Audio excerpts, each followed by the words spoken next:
Short+Sweet here at NIDA this week is an extraordinary program. It's a very varied and exciting night of theatre with lots of theatrical styles. And so to mention just a few of the plays, there's Night Visitors, which is a work devised by Maggie Kelly, which starts off with a woman remembering a crash where she lost her lover, and then suddenly it merges into this trapeze act where a trapeze floats down from the ceiling and the two actors ascend onto it and create this beautiful dance on a trapeze hanging in the middle of a theatre. It's really absolutely quite stunning and one of the most extraordinary things I've ever seen at Short+Sweet, and I've seen thousands of Short+Sweet plays over the years.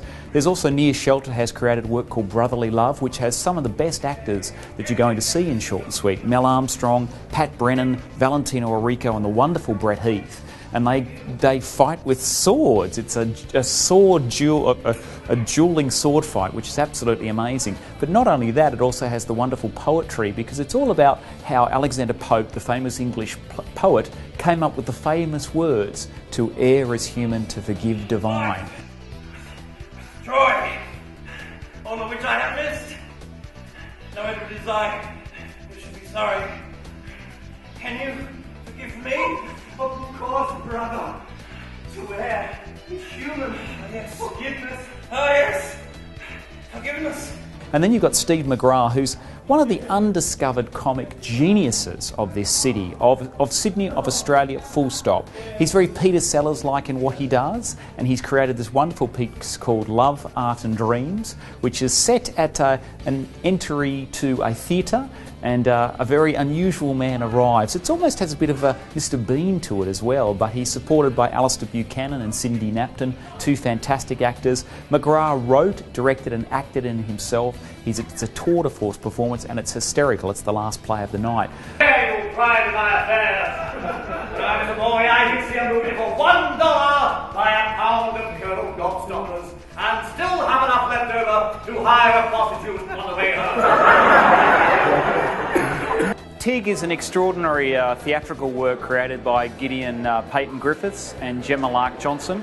It's puppetry work, which also includes dance and movement, and has elements of imagery and visual theatre. I guess deals with a number of different themes, a number of different issues, and what you take from it is your own personal journey, as your own personal discoveries. And I find it a fascinating piece that audiences are discussing long afterwards. And some of the images are just burnt into your retina and you'll remember them from a long time to come. And at the end, she actually is stapling into her bare flesh that piece of paper.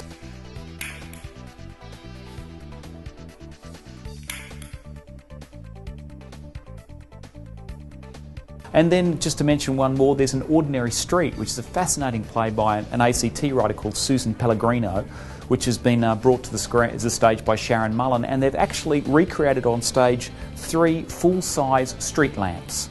And they are brought up and brought down to illuminate certain actors on stage. To mention another one really quickly, Virginia Ophelia, which is by Dino Dimitriades, which looks at the fascinating link between Virginia Woolf and Ophelia. And it's a fascinating and beautiful piece, which is very simple but very complex as well too.